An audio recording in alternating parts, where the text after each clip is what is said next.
Good afternoon. Welcome to yet another edition of Digital Transformation Thursday. Our topic today is something that is, well, something that's been around for a long time, but I think not in the form that we've seen it. It's influencer marketing.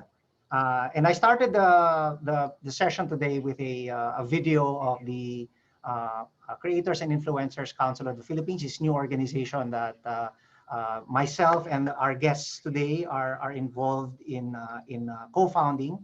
Um, um, and it's all about this new phenomenon that we're seeing in marketing involving influencers. And I'm sure this is really when I think about um, my role in this space. It started way back in 2004.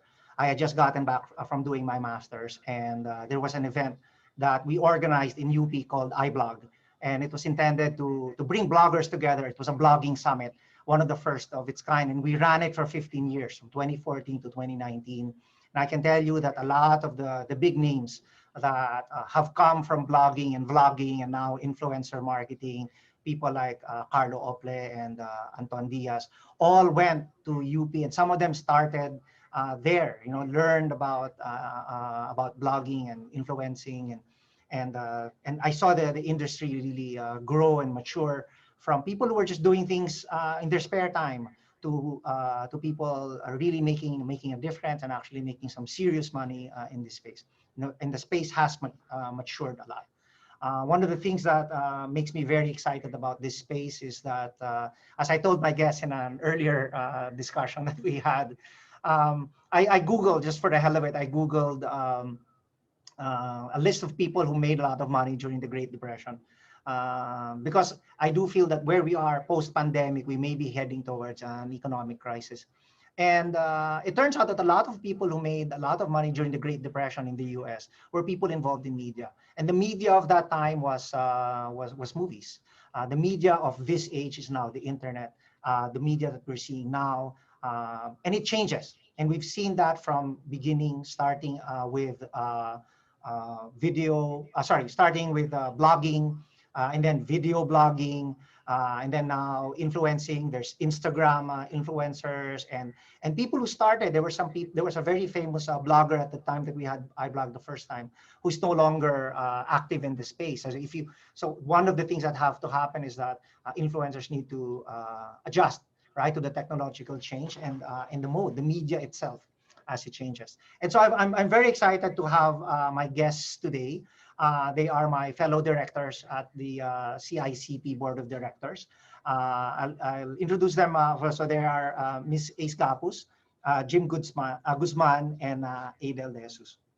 Our first presenter, and maybe just as a background, we divided this topic into different, what's the word? We separated it from the standpoint of uh, segments. So Adel De Jesus, sorry, represents brands, and he actually works for Emperador. Jim Guzman works for an ad agency, and Ace Gapus represents an aggregator, sort of an agent for influencers. Wait, let me, since they've all turned on their, let me show everyone. There you go. That's everyone. Say hi. Hi, guys. So our first speaker today is Adel De Jesus. And Adel De Jesus is the digital marketing manager for Emperador Distillers. He's a graduate of the University of Asia and the Pacific with a BA and humanities with specialization in business management, management, marketing, and related support services. He was previously, before joining Emperador, with Rebisco as assistant brand manager, and also worked in Summit Publishing and Boozy Life Inc. He is currently the CICP Director for Fellowship and Sports. Welcome, Adel. Hello, hello. Good afternoon, everyone. Good afternoon, Attorney JJ. Good afternoon. So, shall I begin? Yes, you can start sharing your screen. Okay. All right. I hope everyone can see it. Looks good. Okay. So, yun nga, again, when we were discussing this, so Attorney JJ helped us divide the topics. And, for this afternoon, as someone representing brands, what I can share with everyone today is the why.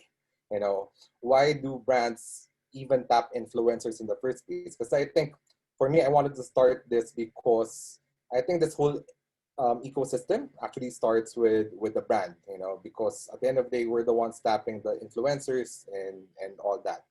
So, you know, again, going back to the question why do brands even tap influencers in the first place? The short answer to that is that influencer marketing is a great way to help brands reach new audiences, increase brand awareness, and boost marketing ROI and bottom line. For me, that is the simplest answer to it.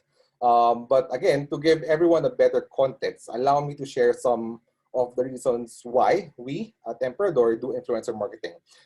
Just to be clear, by no mean am I generalizing this for all brands. These are just some of the reasons why I personally believe in it and why we allocate a certain part of our budget into influencer marketing. Okay, so let's start with the first one. Influencers are not ads. So what do I mean by this? Well, we first have to look at consumer behavior. Well, our personal behavior, as a matter of fact. For some reason, we're becoming more and more immune to ads. We load advertisements. To the point we'll do anything to when you're watching television, diba? When an ad comes up, you change the channel. Yung uso pa yung magazines, diba? Pag may ad, you just flip through it. Now, if you're browsing the internet and you're so annoyed with the random ads that are popping out left and right, and some people even resort to downloading apps to block them. And now even platforms like YouTube, they try to work around this by offering the skip button. After 5 seconds, you can actually skip the ads. And to even greater extent, they actually have YouTube Premium now, where you can actually um, not see ads in the first place. So no, what I'm saying is it's becoming more and more challenging for brands to really reach our consumers, especially in the digital space. And if people like to repel ads, then why are they listening to influencers? I think that's one of the questions usually popping to people's head. After all, when they're pushing products, when the influencers are pushing products, isn't that a form of an ad? Can consumers see through that? Well, the answer usually is yes, they can. But sure they do. But it's all about the delivery, the timing, and the context, which I will touch upon this in a second. But um, for me, above all else, social proof remains supreme. In most cases, social proof is a valid part of influencer marketing, which actually leads me to my next reason. The need for social proof. Today's consumers are actually very savvy. The internet and mobile devices, to even a greater extent, made it easy for consumers to research about products before they actually make a purchase. And of course, for any brand, syempre ang end goal naman natin is for our consumers to buy our products, diba? I'm sure you've done this, regardless if you're planning to buy some appliance for your house, a gadget, or even food, diba? Especially now, given this pandemic, and dami natin nakitang mga small businesses popping up left and right, selling food, diba? As a way to cope up with times now. But before we even make that purchase, we always want to check, is it even good? Masarap pa to? Ano yung reviews sa mga tao? And part of this research is this social proof that I'm referring to. You really want to find out first what people are saying about products, and that's why online reviews for us brands, they're actually quite important. It can make or break a brand because it helps consumers make purchase decisions. And in a way, influencer marketing in general provide instant online reviews for us. When an influencer promotes a product, they're doing it from the perspective of a consumer. They're going to demonstrate it, their experience about it. They'll tell you about it, giving you the good, the bad, and the ugly. And for consumers, that's really valuable because that's something that you will never find brands do directly. Um, for example, you'll never hear me say that Emperador will make you intoxicated and do crazy things when you drink it. But influencers will give you that sense of transparency that consumers are generally looking for.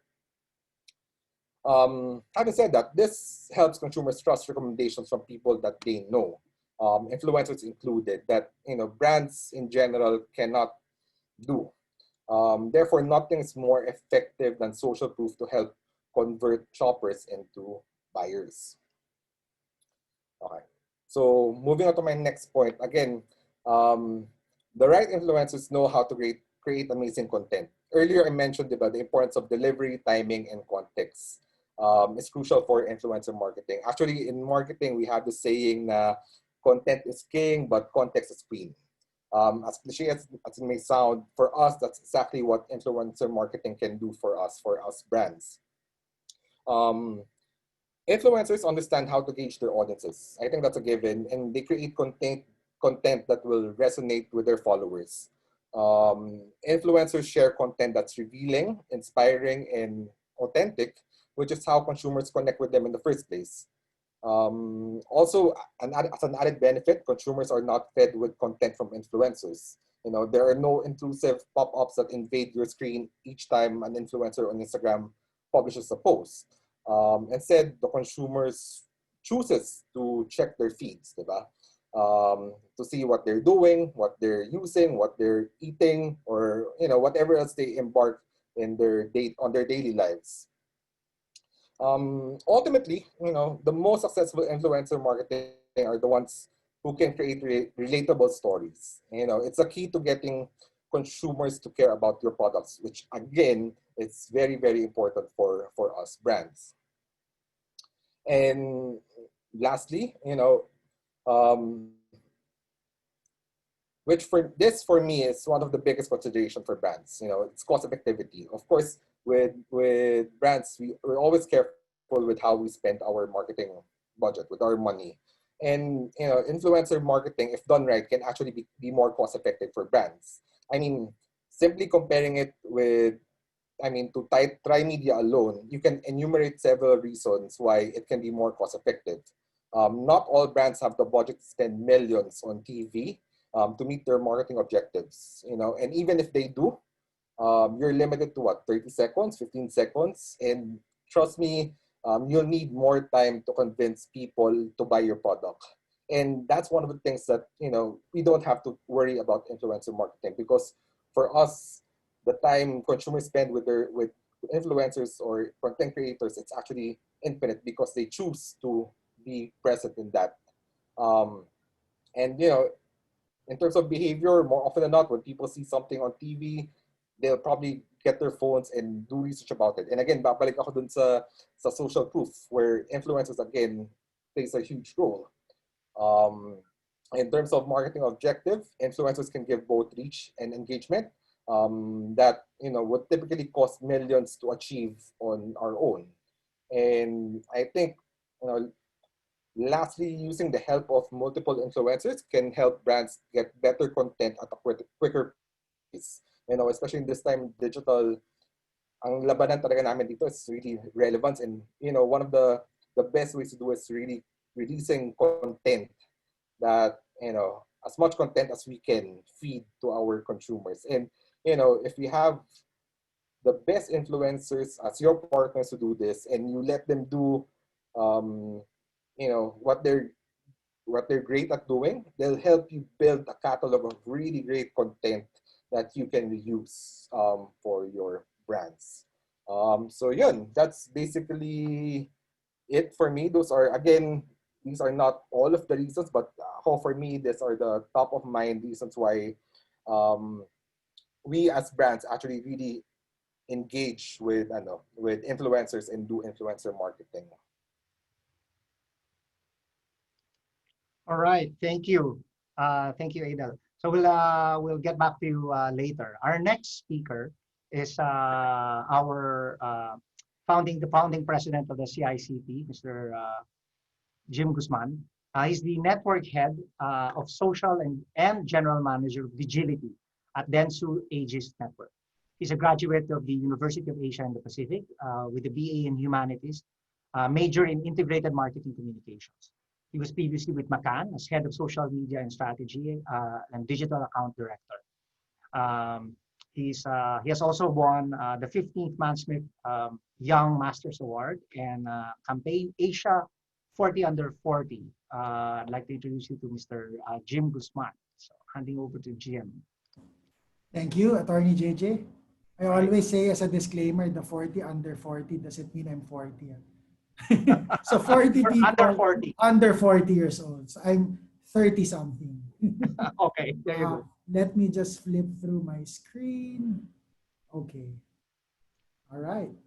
Can you see my screen just to make sure it's visible? Okay. Well, thank you. Thank you, first of all, Attorney JJ, for having me this afternoon. It's an honor to speak to, I think we're more than 100 people right now in the virtual room. And, I think with what's going on right now with the pandemic, this is one of the good things. If we look at the bright side of this experience, one of the good things about COVID-19 is learning became more accessible. Engaging with fellow industry practitioners has been, in very easy because it's all in one click. And there are a lot of shared knowledge and experiences that are going around on the digital space that in one way or another we get to apply to whatever we do in marketing. So again, thank you, Attorney JJ and the CNE Law Office. It's an honor to be here in front of everyone for this afternoon. Well, I think the presentation of Adel says a lot of things in terms of, from a client perspective, what role can actually influencers or ngayon it's more politically correct to call them creators now than influencers, no? Because of you know how the ecosystem and the landscape has changed. And back in the days, I always say 10 years ago, whenever I put influencers in my marketing mix, it's always at the tail end of the marketing budget.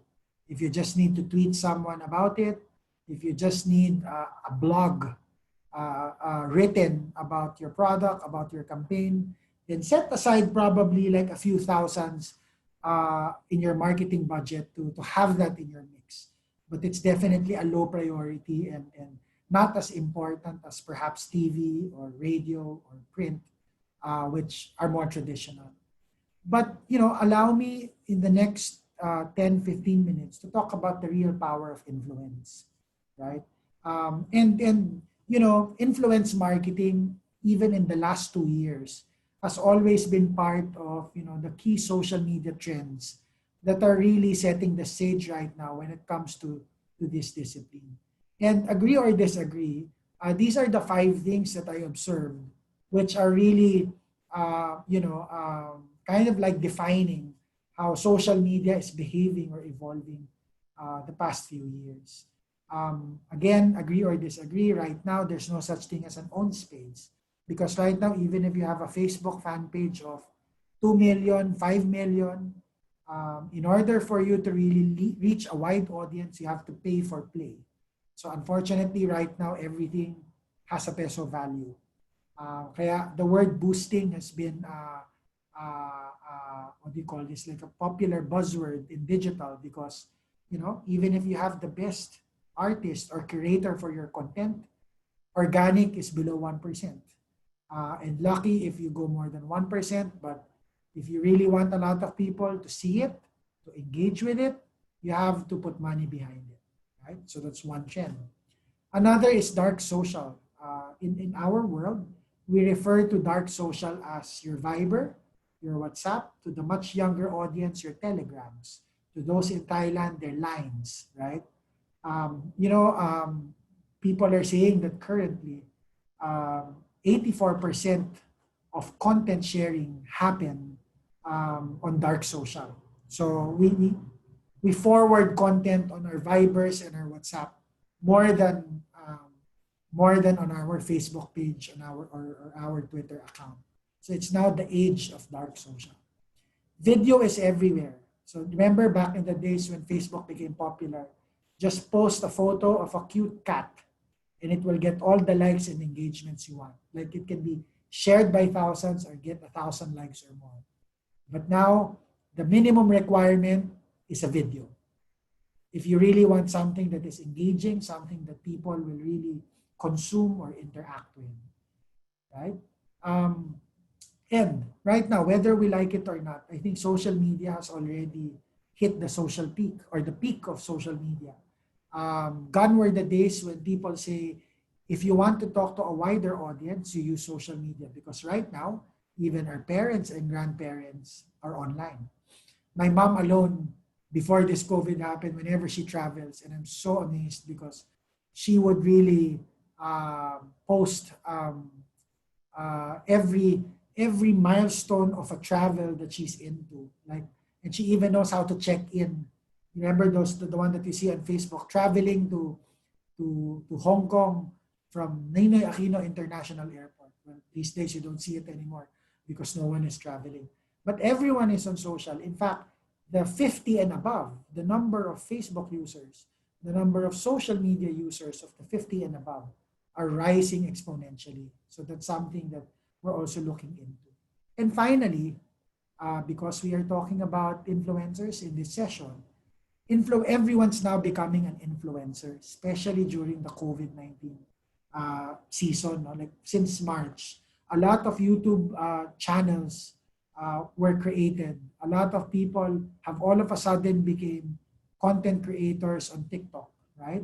Um, they're everywhere. I think my top three influencers that were not popular before COVID-19 that I think are really nailing it these days would be McCoy Dubs. I'm sure you see him around. I think was it recently when he or yesterday when he guested on Showtime. And so he's becoming popular right now, even guesting on different channels. Of course, Mr. Austria, who is Oliver Austria. Is it Austria? But yeah, Oliver, who is an architect, who is also amassing a lot of subscribers on his YouTube channel, doing reviews of different houses, no? Being an architect himself. And what else? You see a lot of my nephew and my niece have been, addicted watching a lot of new new YouTube channels doing unboxings for kids. No? So it's really, it's a world of influencers and creators right now. That's why I think the four of us in this room today are, very excited and very proud that, we really have put together our time and effort to establish the Creator and Influencer Council of the Philippines. We'll talk about more of that later on. So I think let's like just to further discuss working with creators and influencers. I think right now, incontestably, the Philippines is still number one when it comes to social media usage. So that's why we're saying we used to be the texting capital of the world, but now we're now the social media capital of the world, right? But the social media continues to become the number one social or the number one activity online by Filipinos. Motivations have changed, and if you look at data, no, people are no longer sharing random content about themselves, it being a motivation why they are online. So before, like, we share everything. We share our best travels, the food that we eat, the clothes that we buy, the everything that we can post. No, but right now it has dipped significantly. Right, people are no longer sharing what they're doing on a daily basis, which turns out to be because right now, within the social media sphere, the primary activity that is happening right now is social shopping, right? If you look at the data from Global Web Index in front of you, and this was still 2 years ago, I think right now, if it's not number one, it's number two. The biggest motivation right now to go online or to go on social media is to do social shopping. And that's why Facebook Marketplace became very popular, especially now because people are selling anything under the sun to their neighbors, to pretty much everybody while stuck at home during this pandemic. Dati back in the days, pag sinabing sikat ka, at least for the younger segment, ang measurement or ang sukatan ng kasikatan if you land into these magazines, di ba? Back in 2008, pag nasa 17 ka, nasa preview, etc. But now, so Summit Media is no longer even printing magazines. And most of their channels right now are digital, right? But, if you look at, when we even asked before, what is the primary source of brand discovery by people, it's actually the ones that you see in red or maybe pink in your screens. Endorsements by celebrities or well-known individuals, vlogs, posts or reviews by expert bloggers, right? In short, people, right? Further down, if you look at the younger audience, the more influential the influencers and the more influential the influencers and personalities, you see a lot of other people who are being watched or being looked into by these audience. So from TV presenters to sports stars to comedians, bloggers, journalists, etc. So talagang, people, following people became the kind of like norm. And if you look at the industry today, if you look at creators and influencers, they have already become the new tastemakers, right? And what we are trying to espouse in the industry is to work better together. Brands will need to make a change, okay?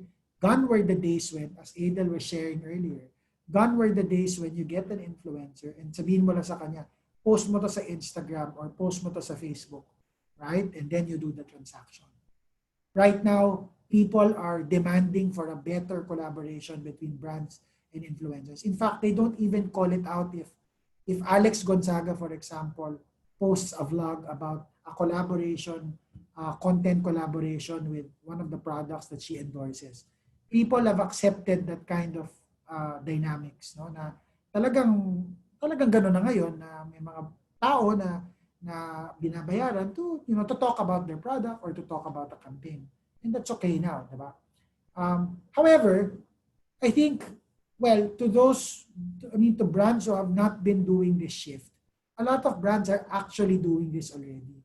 And I hope if we will look into some of the examples I will be sharing, we can again all agree that content creation is already shifting. Brands are no longer the lead actor, right? And today, they must take on new roles. Brand as agents or brand as directors. What do I mean by that? A lot of successful influencer engagements right now involve brands as agents. They spot the talents. So meaning, it's not the usual, I get a Star Magic talent or I get, I don't know, like an Alex Gonzaga or whoever, but, looking at your own company and looking at, not so popular or not popular people around you and spotting them if they can potentially be a brand endorser. Take a look at this one, for example. Kita nyo na ba to before? Not sure if you guys have seen this, but he's the popular SM luggage boy. This hashtag became viral when he became popular, right? I think he was a luggage boy in SM Lipa. And one day there was this customer in the department store who spotted this guy, took a video of him, posted it on Facebook, and it went viral, right? This was the actual video that went viral. Imagine it was shared almost 8,000 times, garnered more than 2,000 comments, and was viewed exponentially, almost 2 million. I think more than 2 million across different platforms. So look at this video. And so SM, because they spotted him, turned him into a celebrity. So gumawa siya ng video in the helipad of SM and appeared on a lot of TV screens. I'm not sure if they used this for a TVC, but it became a viral sensation online, digitally. So that's SM Luggage Boy. Siyempre, I'm not just 100% sure if he he was the first one discovered, or the SM elevator girl. Di ba, kung naaalala nyo, yung para siyang flight attendant na pag-open mo na elevator, she would pretend as if she's a flight attendant, di ba? Entertaining the passengers who will enter her elevator. So this is SM Luggage Boy, the brand spotting talents. I'm not sure if you came across with this one, but one of my favorite case studies, the McDonald's pranksters in the US. So these two guys are Filipinos, Filipino-Americans who live in Los Angeles. So what happened was, ganda na message. I think this won an award, and later on I'll show you how they even got attention because of what they've done. In their neighborhood, I can't remember if it's in Santa Clarita or somewhere in Riverside. In their neighborhood, they always frequent going to McDonald's, just like any American, right? It's the best, it's the go-to fast food chain. So, and pag kumakain sila, napapansin nila, bakit lahat ng artista o lahat ng mga talents sa mga posters around McDonald's are Caucasians? Itong dalawang to are photographers. So what they did was, sabi nga nila, what if mag-social experiment tayo? Kasi hindi naman yan parang dito sa Pilipinas na the waiters are everywhere. In the US, most of them are behind the counter, di ba? So no one can really see you if you're hanging out in the restaurant. Ginawa nila, pinalitan nila lahat ng posters ng mga picture nila na kumakain ng McDonald's. So they just wanted to find out kung malalaman, number two, ano magiging reaction ng mga kung may makakapansin ba. And true enough, wala. So for good 1 week, all their posters were up and no one even cared. And then, what they're trying to prove is, whatever the color of your skin is, you can actually land in a streamer or a poster in a popular American brand, McDonald's. So, ayan yung mga ibang pictures nila. So, it was just a month, I think a week or 2 weeks after, nung na-realize na lang nila, oo nga, biglang gano'n, diba? And they even guested in the show of Ellen DeGeneres, where they got, really massive attention from their audience. And they even gave Ellen an artwork of her face. So that's McDonald's pranksters, okay? So again, brand as agent, potential brand stories are emanating from all over the social space. As fear, all you need to do is just to listen and find opportunities to let them be part of the official story. So this answers the most common question. If I want to top influencers, kailangan ba magbayad ako sa sikat? It's not the formula all the time. Sometimes nasa paligid nyo lang, nasa office nyo lang, baka kayo would be the best influencer for your own brand. Okay? Next, brand as director. Ngayon, right now, what works better is if the brand gives influencers or creators the stage to capture the magic. No? So, para bahala kayo. Basta ito mandatories ko, you do your thing your way.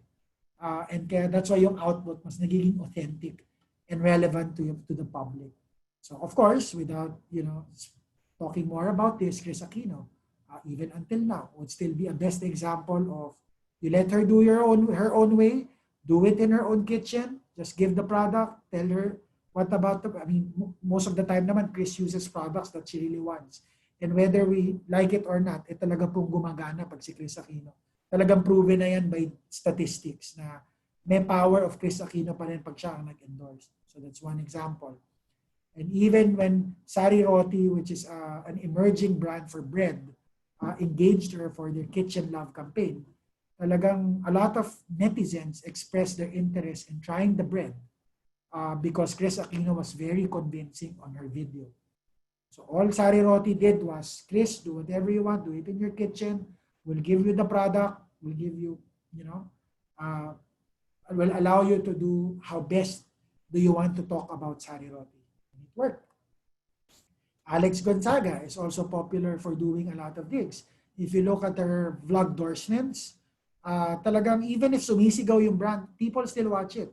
People still laugh about it because she has her own way of really making fun of her endorsements and most of the time with Mami Pinti in the background. So again, if you don't watch some of her videos, maybe some of you like her, some of you don't like her, she's still a case study when it comes to this aspect. No?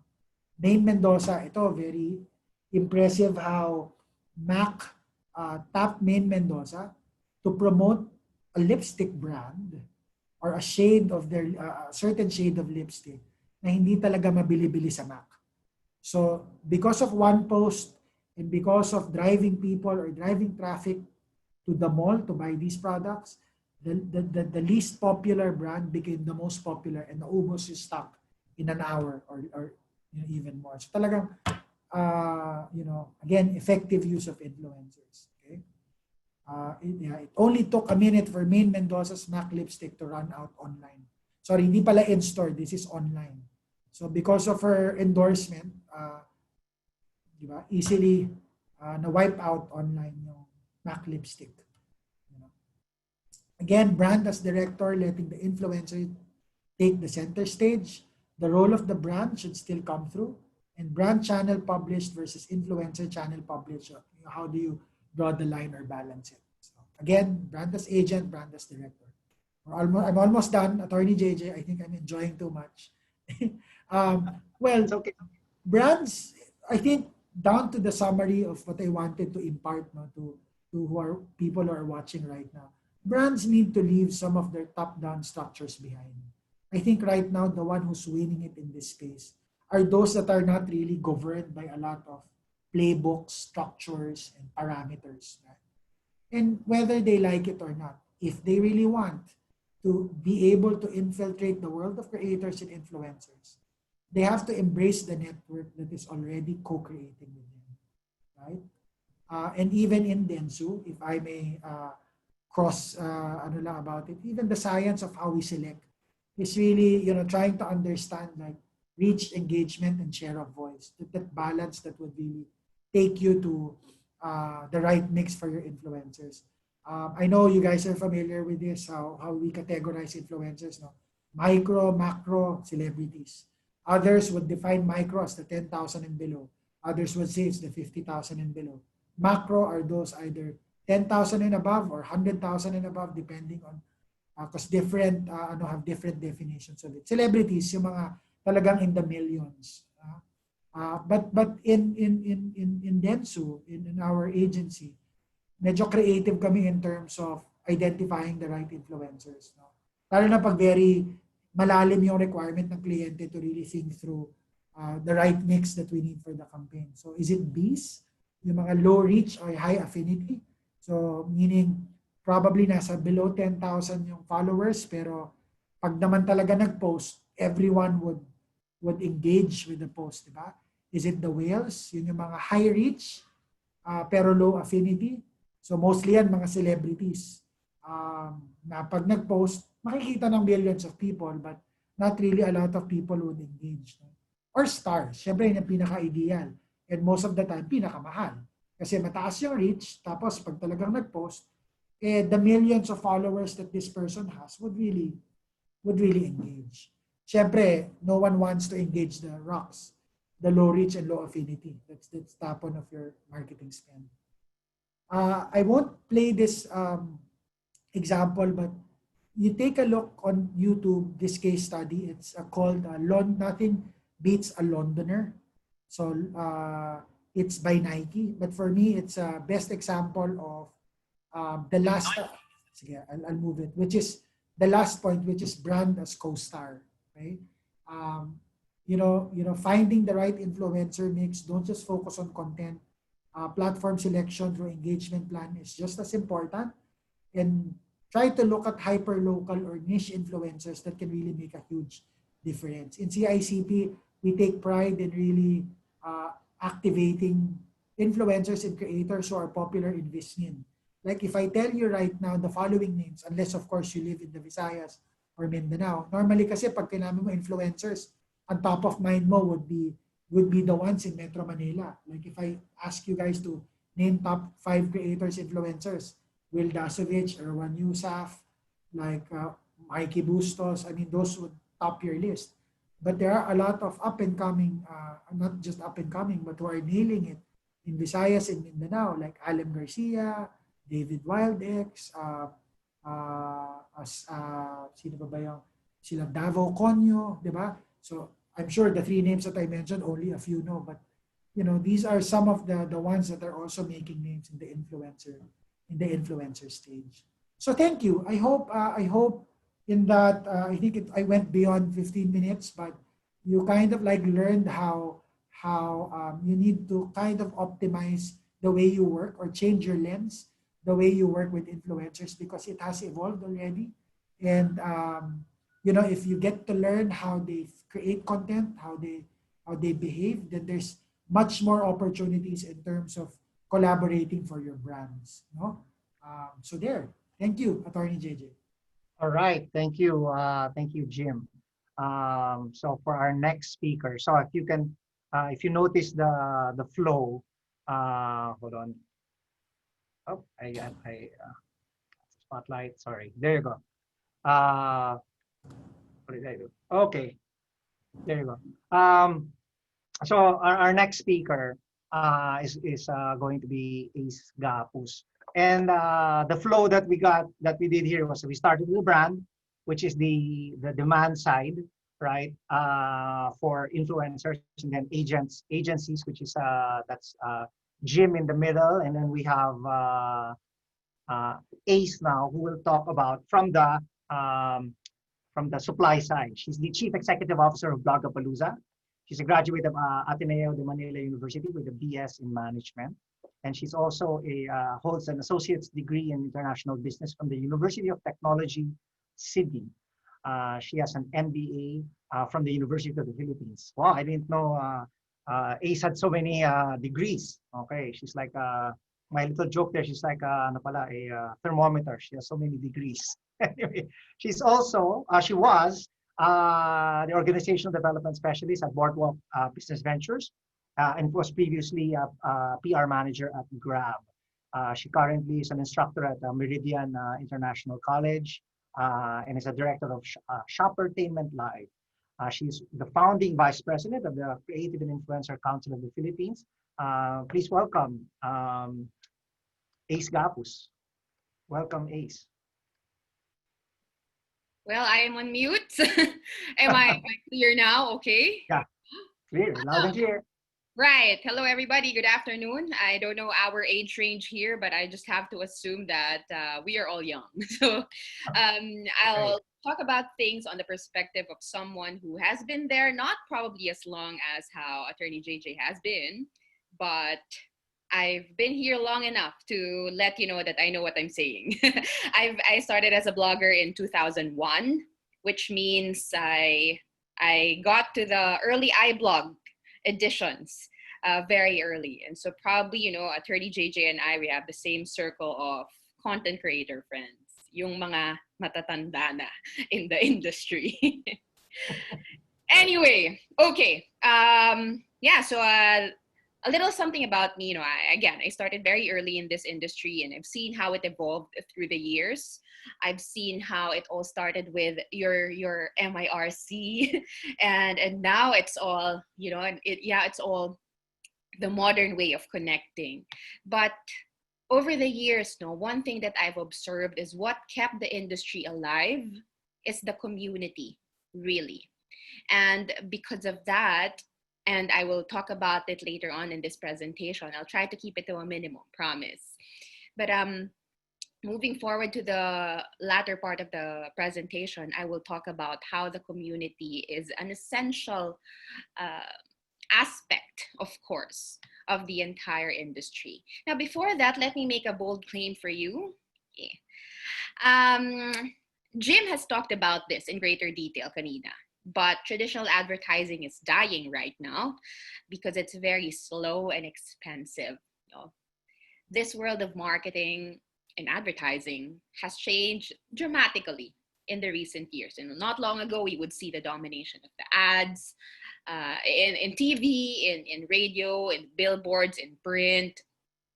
And a lot of these things, we don't even use them anymore. We don't even see them anymore. I don't know about you, but the last time I watched TV was maybe a month ago. Like legit TV, a month ago pa siguro. Right now, the TV is just used for Netflix. But we don't anymore watch TV or we don't anymore use these traditional means like before. Okay. Recently, we've seen the demise of print titles. I saw a news article about a newspaper outfit that has offered early retirement for their employees. Now, ito yung mga dati nating inaasahan ng mga medium di ba? This is just even more proof that traditional is, I'd say on the verge of collapse, But let me show you the other side of the picture. Yeah? Digital and social media are emerging. Okay. So, yeah, sabi na rin yan ni kanina, no? It was also mentioned kanina. The new way to advertise really is all about being present in the moments. It's all about making every touch point matter. It's about, making sure that you're there at that time when the consumer, when your target audience consumes the content. Because right now, at the time of multiple screens, the only one-on-one time you have to communicate with your audience is that flicker of a finger when they scroll through their social media feeds. Now, with all that's up there, people don't have the time to go through everything now. So they look at what other people look at. They look at what influencers are raving or ranting about. Now, this paved the way. Okay, traditional media was like this. This paved the way for new media. Yep. The rise in demand of advertising via social media influencers. Okay. Sa amin, we call them the new media. Influencers, these are people who have a large follower base and they're seen as thought leaders in their specific verticals or specific fields or niches nila. And in our experience, and we've been in business for 9 years now, in our experience, we've seen how influencer marketing directly impacts 3 major things, in digital at least. That's the attention, the affinity, and the intent to purchase. Okay, all of these 3 things, we've found them as really good currencies in this age of digital advertising. And I put here somewhere here below, plenty of studies have proven that influencer marketing returns $7 for every dollar spent. And so we've also seen the rise of how brands have integrated influencers in their strategies. Dati talagang kapag may tira lang, pero ngayon, wow, one of the major things talaga that the company appropriates money, marketing budgets for is the influencers. Yep. And yun nga, I was mentioning before starting the presentation, we've seen this over the years as one thing that's really, really important, having that community of influencers. Dati, nung nagsisimula pa lang, I would say, the community was very important because you wanted to be with people that share the same things that you like. And that was one of the reasons why I've observed people go to iBlog because these are people that also do what you like, right? And in fact, this is also something that we've replicated when we launched the very, very first Blogapalooza event. And we started as an event. We started as an event in 2011. Okay.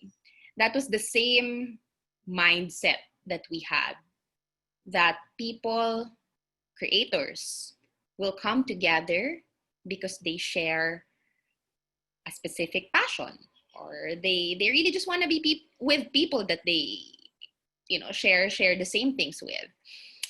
And over the years, when the Blogapalooza event evolved, we've seen many different platforms, many new social media channels. Okay.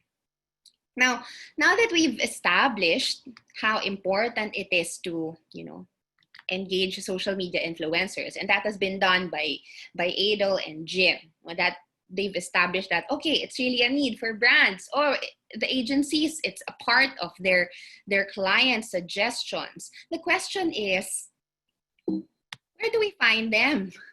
How can we find these social media influencers? How do we engage with them?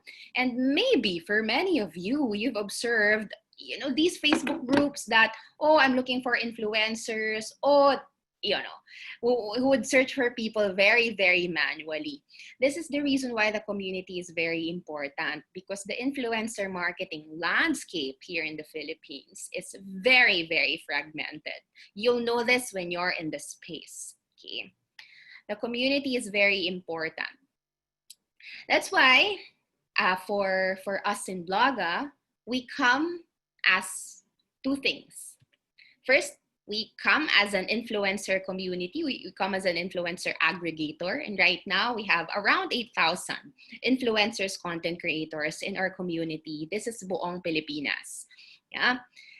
And it was the original intent. Honestly, it was just an event business before. It was something that brought the creators together. But then we figured, as the industry has evolved, okay, this community needs to make whatever they're doing right now something that's sustainable. And so, siguro a couple of years ago, we also launched that influencer agency product. It's a byproduct, honestly, of the community that we've built. And being an influencer agency, we've worked with more than 300 brands. We have currently more than 35 agency partners. We have headquarters in Philippines and Singapore. And we can execute influencer campaigns in 5 Southeast Asian markets. But again, the reason why I'm telling you this is the agency product was really just a byproduct of the community. Everything started with being a community. And many people would ask us, paano nyo nagawa yung 8,000 influencers na yan? Actually, simple lang. A lot of the marketing efforts, and I've observed this, over the years, again, a lot of the marketing efforts are so Manila-centric. When you go to the provinces, when you go to the regions, the real influence is there. The real power is in the regions. And it's something I've discovered maybe 5 years ago. So we really built it in the regions. And we've observed really the real influence, the real, the real affinity, buying power even, are in the regions. So we said, okay, we have a powerful community right now. And this community will definitely play a role moving forward in the industry. And speaking of industry, maybe this is a time that I pass it back to Attorney JJ for us to do an integration of the industry players. The community is there, the influencers, the content creators, of course, they're gonna be there. They're the supply. They're the supply side of this equation. And the agencies are going to be the mediators, the brands have the demand side, and it's important that we get to integrate all of these in a very harmonious way. And hence, Attorney JJ, I get that back to you. All right, thank you, Ace. So, can I ask our panelists, Adel and Jim, to turn on their cameras, and we'll go to the questions. The first is an interesting question. As a consumer, how can I ensure that the influencer is telling the truth? Is truth in advertising a mantra being followed by influencers? How do you guys want to handle that? Go first. Go ahead. Sure. Ladies first. Yeah. The only way that you can ensure that the influencer is telling the truth if there is consistency there, diba? How could you know that I'm telling you the truth? Kung it's the same truth that I've been speaking, if I tell you that I use a lot of makeup, you probably won't believe me because I really don't do makeup. So if I speak about a lipstick, 50-50 ka dyan. Maganda ba talaga? Alam ba ni Ace yung sinasabi niya? Probably not. Kasi hindi naman siya talaga nagme-makeup. You know what I mean? Okay. Pero probably, tama rin. Kasi, honest review yun. Kasi hindi naman siya nagbe-makeup talaga, pero sabi niya maganda daw. But in terms of believability, sino mas paniniwalaan mo? Yung alam ang sinasabi niya o yung bago lang? So for me, it's really consistency. I think madali malaman eh. It's not kumbaga parang mahirap itago kung nagpapanggap. Matago mo man siya ng isang Instagram post, tomorrow obvious ka na eh. Lalo na ang liit ng mundo as they say, no? So again, and I guess that's the reason why still I would like to believe that a significant number of creators or influencers don't engage into this type of faking it kind of game kasi maliit ang mundo eh. And sa dami ng nanonood sa'yo na maaring makakita sa'yo na bumibili ng produktong kalaban ng ini-endorse mo sa vlog mo, eh, yari ka. So unfortunately, walang ganyan eh, walang measure in terms of, it's more of an advice to creators and influencers, but there's it's not being governed. Parang walang ASC for influencers. No, yeah. But because the agency, you work for an agency, Jim, and I suppose that when you guys work on projects, you ascribe to that same standard as well. Is that fair enough, or there must be some influence going in that direction?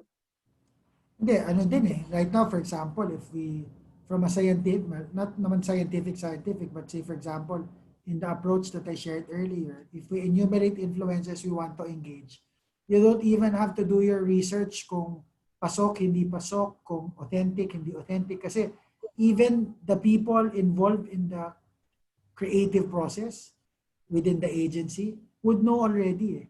Ay, ito hindi pwede yan kasi sumablay na yan nagka-crisis yan the other week when she whatever. Or others would say, even within the agencies, we talk amongst ourselves eh. Yung mga experiences. The reputation can be easily it's easily passed on. So, malalaman mo na problema yan. Magre-require yan ng isang buong lechon pag-shoot. Pero may ganun. Si Adel, mas maraming alam yan. Baka kay Adel, mga ilang case na pero pinagbibigyan ni Adel, maraming pera, emperador eh. Yeah. I think for brands, I mean the same way like Jim mentioned this, diba? Kami as brands, we're also very selective. Kasi sa amin we also place value at that day. Na kami rin, we put ourselves in the eyes of the consumer. Ano ba yung believable sa kanila? Kasi syempre, if it's something like what Ace pointed out, if it's not believable, na parang this content creator, kumbaga hindi siya gumagawa ng kahit anong review about makeups and all of a sudden she will do makeup, medyo parang off talaga eh, sablay talaga. So kami din on our own as brands, we stay away from those things. And at the same time, ako na-experience ko na rin with content creators and we've been doing a lot of collaborations.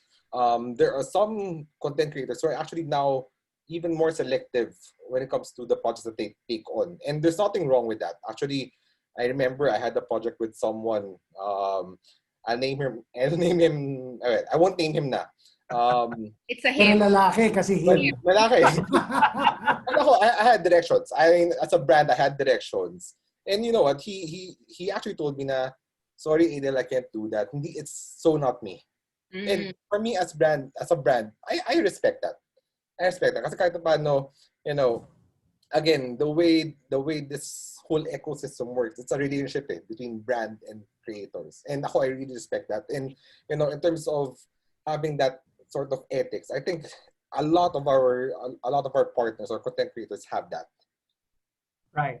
I think in the US, there was a rule that was passed maybe over 10 years ago that requires endorsers, right? So if you're an influencer, you're endorsing a product or it's a paid post, you're required to indicate that it's a paid post. And I do remember that in some online sites, they indicate if it's a sponsored post para lang to differentiate it from say content that was generated sort of independently and without consideration. Instagram meron is, di ba, parang yung location.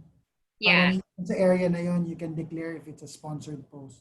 Coca-Cola, I know certain posts they require hashtag I work for Coke. Yeah. And do you think that kind of if influencers were required to put that, right? So let's say you're a influencer. You mentioned kanina, kilala ko na si Tony Gonzaga, so hindi ko alam kung sino who's the other Gonzaga. But if for example she was forced to do that and indicate like how many of her posts, right? Do you think it would blunt the message from the standpoint, it would make that influencer less effective as an influencer? Ako before hindi na. Dati siguro eh. Kasi ngayon parang mas tahasan na yung alam mong may collaboration between the brand and the influencer.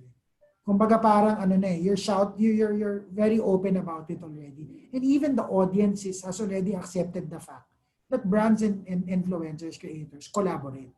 So Okay. even if they see a sumisigaw na, a beauty product, being used by the influencer, parang it became now the new normal for that type of collaborative content creation. So although I guess if I'm an influencer and if it's in the brand playbook that I have to post it, ako for me it's okay na. Kasi again, with or without that, it does the same job. All right. There are two questions here which I think are related to each other. The first one is goes to the point that Ace made earlier about traditional media. If traditional media and traditional advertising are going the way out, in a sense, I think you were talking more about evolution. Yes. So evolution, really part of that is distraction, but also on the other end of that is all this creativity that's coming out, and I think that's what we're seeing. That's why everyone is shifting, di ba? Parang part nga of resilience yan, sinasabi nila. No? So, sabi nila, what will it be replaced with? And then somebody asked a question which I think is similar. Sabi, do you have specific approaches to target the senior citizen demographic? And my sense is that this is what the change is. The change is getting this ability to make laser targeted focus. Do you find that the technology now is actually effective? And if so, can you have examples of that? I'm throwing to all of you. Maybe Adel also has stories to tell. Boost related targeting. Well, actually, believe it or not, well, my parents are senior citizens now. Actually, sometimes I still find surprising na mas updated pa sila kaysa sa akin about certain happenings. And I think before, pwede pa natin sabihin na the younger generation of course they're the ones really present in terms of the digital landscape, no. But now, of course, I think ang lamang na lang ng younger generation, it's the sheer number that they have. But the older generation now, it also became a behavior for them to use their mobile phones and do social media. So for me, hindi masyado. Of course, most of my brands say I'm really targeting the younger ones. But in any case, I don't think naging parang hindrance yun to me to target the older demographic. And hindi naman. And ako, I sort of agree with what Ace mentioned kanina, that na I won't say naman that traditional media is dying. Because ako, from a brand perspective, I still need traditional media. I still need tri-media. I still need TV, radio. Of course, it's expensive, but depending on the objective that we want to meet, it's still one of the fastest, one of the easiest. And iba pa rin yung perception na as a brand, pag makita mo ang isang brand na nasa TV, ay, bongga, ay, big time, ay, TV. So there's a different feel to it altogether. So I won't go to the extreme and say that it's dying, but definitely it's not where it was a couple of years back. If it's going to die, I will probably say no, because as much as digital and the internet, mobile phones are easily accessible now, it's cheaper. There are still a lot of places, especially in the rural areas, that really depend on TV pa rin. And that's where their source of entertainment and news. But I cannot give you a specific range kung gaano kalaki to, but meron pa rin. So interesting you said that about transition, because siguro when was that? And I wonder when the airplane was invented, right? Sabi nila, okay, if people are going to fly from Europe to the US, then there's no need for all these huge transatlantic liners that they used to travel in. And it takes, I don't know, God knows, I don't know, 20 days. Ano naman siguro, I don't know how long did the Titanic was before they sank. No? But anyway, but did you know that now the ships now are bigger, carry more people, right, than ever before. So sabi nila before, there's no need for horses because there's cars now, right? And what's happening is there are more horses today than there ever was in history. So I think you're right there. That there's that intuition. It will just change. It will morph into something, make itself relevant. Okay, and if it fails to do that, then maybe they'll go their own way. But I think that if there are enough smart people out there, they'll be able to transition. But certainly there's some disruption. I think what I find for my kids is that they don't watch. They have like you buy a TV nowadays, but you don't watch TV on TV. So more and more. So I think that's one of the things that we're seeing. How about you, Jim? Are you seeing the same? I mean, do you think that this ability to target? I think the question was actually quite smart. The question about targeting seniors, because I think the assumption is that it's easy to target young people because young people leave all their data trails all over the place, parang breadcrumbs. And what are older people harder, more of a challenge? Hindi kasi, well, if you look at Facebook, just focusing on Facebook, even if we look at Google Display and anything within the playground of performance marketing, any demographic you can target. And in the tiering, there's 50 and above, right? And right now, ano mo, interested nga ako tanong, attorney, kung kumusta ang crime rate na involving 50 and above in relation to digital. Kasi alam mo, mapapansin mo ngayon, mas nag-share ang mga older, kasi para sa kanila, kumbaga ang early days of digital for the younger generation or social for the younger generation, yun ang face ngayon ng ng mga 50 and above. Talagang they share everything. Tsaka sa kanila in the moment. Hindi pwedeng ngayon parang I can take photos now and post it in different days, in the coming days, diba? Sa kanila hindi. There's the pressure to I have to post it now kasi it's in the moment, diba? So and there's merit to that. I think the younger generation also the older generation mas madali pang masway ng false advertising if you wanna call it. Kasi kahit branded engagement yung pag-post, for example, ni Alex Gonzaga for a particular brand, it can come across to an older person na, uy, mukhang talagang ginagamit niya yun. Diba? So, did I hear you correctly? You said crime rate? Iniisip ko lang baka, kasi right now, Attorney Jay, when I came back from Singapore, as you know, I worked there for 5 years. You know that one of the first gigs that I did back in Manila, because I was still settling down, etc., I was invited by my tita who lives in Green Meadows, who organized a session in the clubhouse of titas and titos puro titas of Green Meadows, Valle Verde, and White Plains. And you know what the topic was? Facebook 101. I just need to teach them how to open an account, how to post on Facebook, and what to do next. And believe me, after that session, I earned like 30 new friends on Facebook.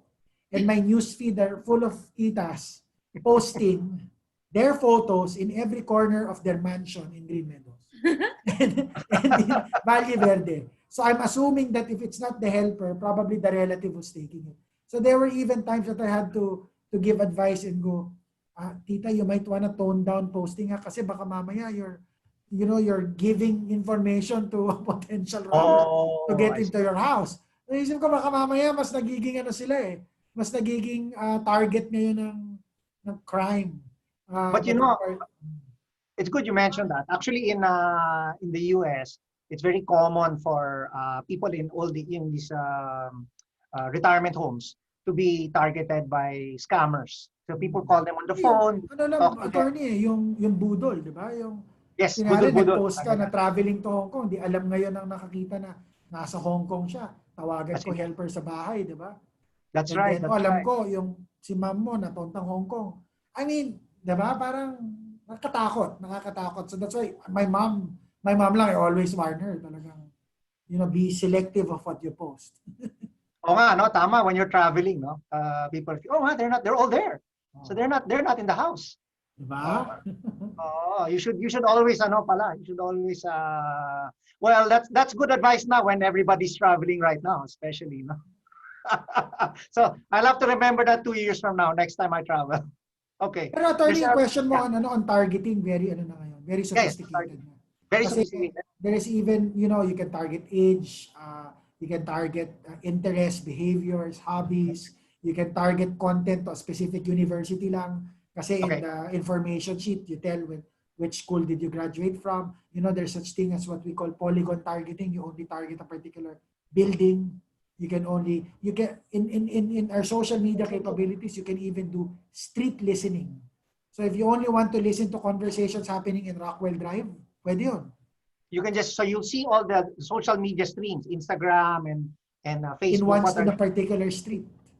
Really? So that's And doable. that's a commercial service that you can that Facebook makes So available it's to. super sophisticated now. The targeting is, but I would still say that again, traditional still has a role to play. It still serve a lot of the upper funnel in your marketing funnel. No? So it's really more for awareness, consideration. So I think it's being affected by this whole new thing about creators and influencers. But I don't think Right. it will get out of the picture. Here's an interesting question. I think Ace would be a good Yeah. person to answer this. This is about, the question relates to how can NGOs and advocacy groups, how can they collaborate with content creators and influencers for causes? And this might be a good time for you to segue on the project that you just spearheaded for CICT. Yeah. Okay. I've seen over the years many NGOs, nonprofits partnering with influencers. They have many different campaigns. Like I saw one, it's for Habitat for Humanity. It's parang they shot the influencers na they will have to change their profile photos. There are also yung medyo mas parang pang bagets, pang millennial, yung mga HIV awareness where they take their headshots and make it into very creative executions. In fact, I've participated there sa mga project headshot clinic. So, there are these efforts by non-profits or NGOs at least that engage influencers. And actually, you only have to really be clear about the goal. And then the influencers will be attracted na to that. I mean, if it's something that resonates with what they believe in, if it's something that fits their brand, then they'll gladly participate. We've seen it. In fact, we launched an advocacy program in the Creator and Influencer Council of the Philippines. It's called #CreatorsUnitedPH, and it aims to provide medical grade PPEs for our frontliners, for the medical workers who are really, out there in the quote-unquote battlefield. And we made a video of it. Maybe we could send that over if we couldn't play that right now. We could send that over, the link of that. But in this video, all of the biggest names talaga in influencer, the biggest names that you would know in influencer marketing, like a Mimia, an Erwan, Will Dasovich, Brands and Yana, of course, are there also. So they gave their time, their talent in this video because it's really an industry effort. Kumbaga, we had to rally the influencers together to ask people for more donations for that campaign. So, we didn't pay them for this, and they did not naman then want to ask for fees for that. But again, these are just some of the ways. As long as the goal is clear, naman, there are influencers that are normally going to be attracted to it. Okay, there's a generic question here, which I think all of you can answer. What are the factors to consider on having an effective influencer? So I guess to take it from a certain perspective, like if I wanted to be an influencer, what should I be focusing on so that I could be a successful influencer? I want to answer that kasi we get asked this every day. First is, you have to really know what you're good at.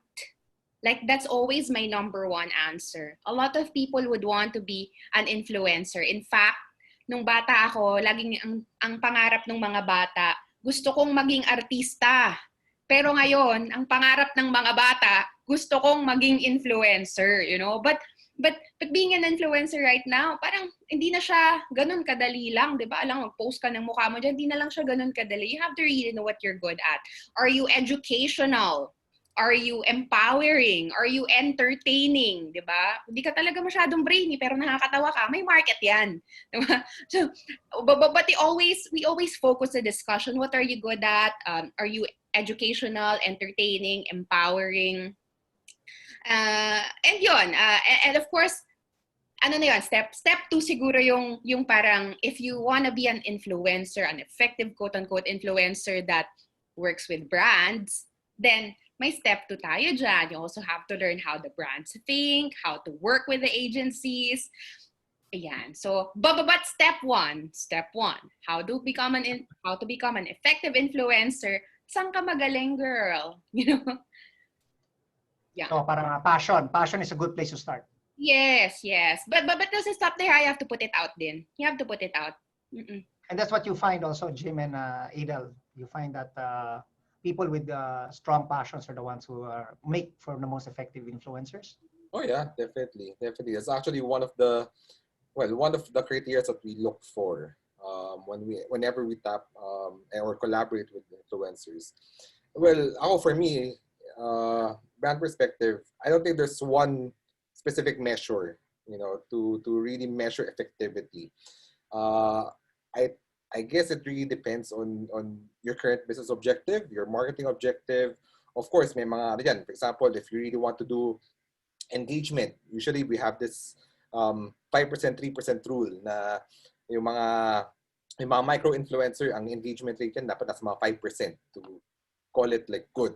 The bigger ones, the macro to the stars, yun nga yung mga nasa 3% engagement. But of course, that's not always applicable. It really depends on where you need it. Like, for example, I do a lot of educational content using the influencers. And for me, that alone, that them using their platform to help me educate people about my products, for me, it's a huge deal na to measure its effectivity.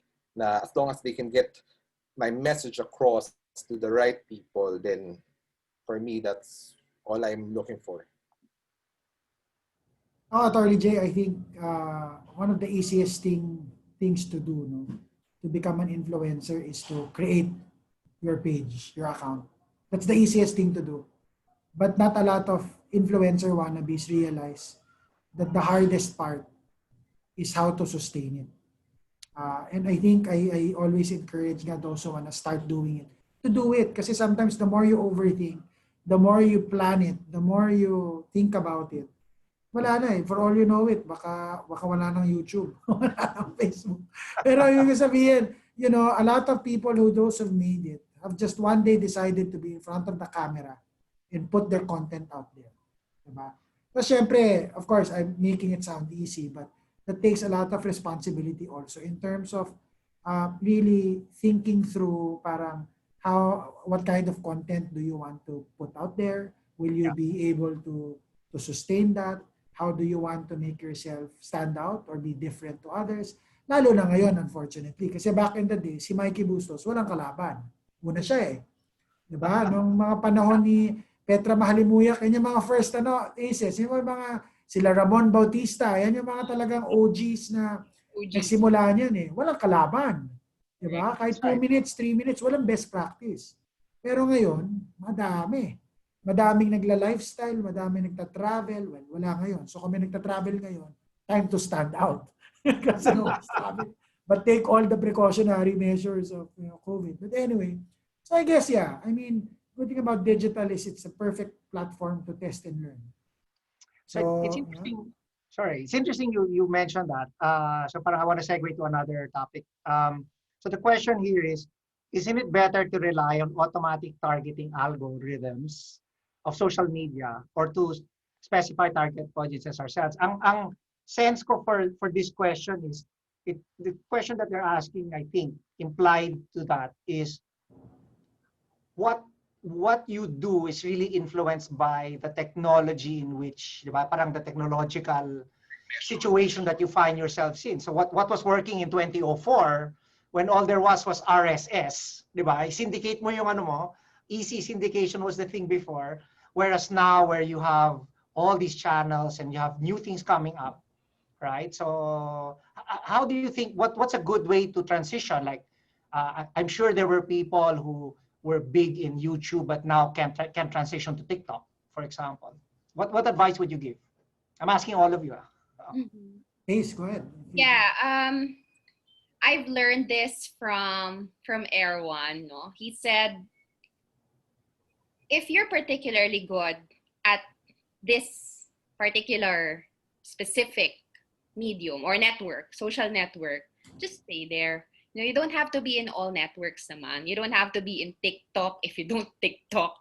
I don't do TikTok. I'm just there to lurk. Uh, I'm a lurker in TikTok. But ako, I know that I'm very good in writing. So I write. I still maintain my blog until this day. I know that I'm also good in talking. So I have a podcast.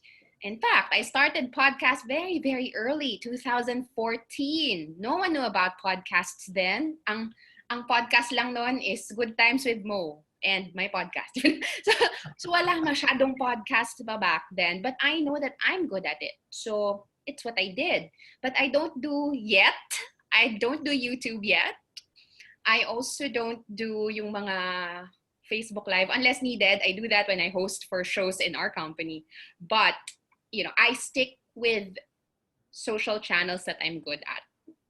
Mm. Okay. Yeah. How about you guys? What do you think?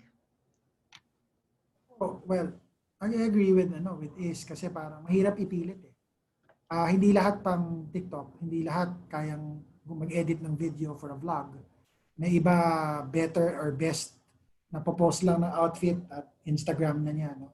Kasi in the end, it's a recipe for disaster eh, if you force fit something that you're not good at. Again, it all boils back to sustainability. Kasi yan ang madali mag-create na account. You can be everywhere. Kahit anong platform you can think of, you can easily register and be there. But you know, I mean, it will not serve any purpose if you don't upload content, or if you cannot meet the expectations of the type of content that is required for the platform. Diba? So it kind of reminds me of cinema, diba? Where there used to be silent movies, and then they transitioned to talkies. And I'm sure if we do our research, we'll find some actors or actresses who could not make that transition, who don't sound nice, who don't have a nice voice, so they can't be recorded. And so that and I think that's sort of the thing that we're seeing. So what little I know about TikTok is that there's so much AI that goes into what's being served now. And I think what that does, it makes your content that you didn't even target to anyone in particular might be served up in the weirdest places. So I understand you could like sakali Michael Jackson, and then you'll find somebody in Uzbekistan, you know, in some prairie, dancing to Michael Jackson, and it's being served up on TikTok. So now it's sort of an interesting way, and I guess a bigger challenge also for brands to get attention in that kind of sort of AI-driven situation. No?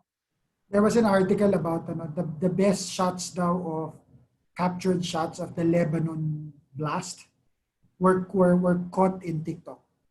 Doon lumabas lang yung mga talagang in the moment na nasa ilalim ng building, nasa gilid, yung mga sumabog, talagang mas magaganda pa yung shots than the actual than the mga kuha of the news agencies.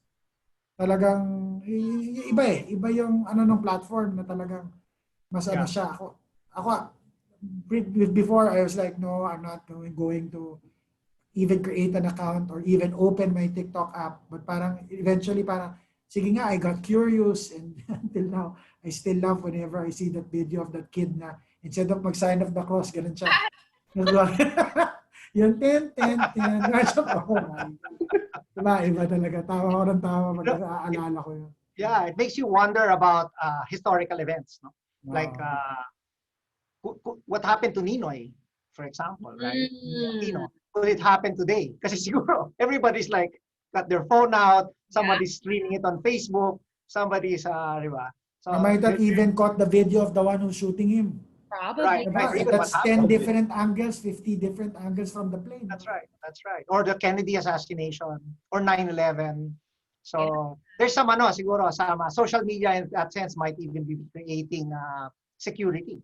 The more bandwidth, the more social media being used, the harder it is for people, bad actors, to get away with Remember, attorney, that movie about the Boston Marathon? There's this movie, I think it was Mark Wahlberg. But the first thing that they did when the bombing happened was to get all the phones in the crime scene. Right? Okay. Because the phones are the best source of information. Like who dropped the bomb, who left a bag, who ran right after the in a weird Right. And all CCTV also. captured in the mobile. Right. Siguro kung kay Kennedy yun, malaman natin saan talaga nanggaling yung bala. Yeah. if that happened. Yes. But that's very interesting. Okay, let me see. There's my question dito about, actually this is an interesting question. So apparently there's this brand that runs a mobile game, and then they allow their players to I think stream when they are playing. And then what happened was, I guess the players didn't read the fine print. It turns out their pictures were being streamed on Facebook.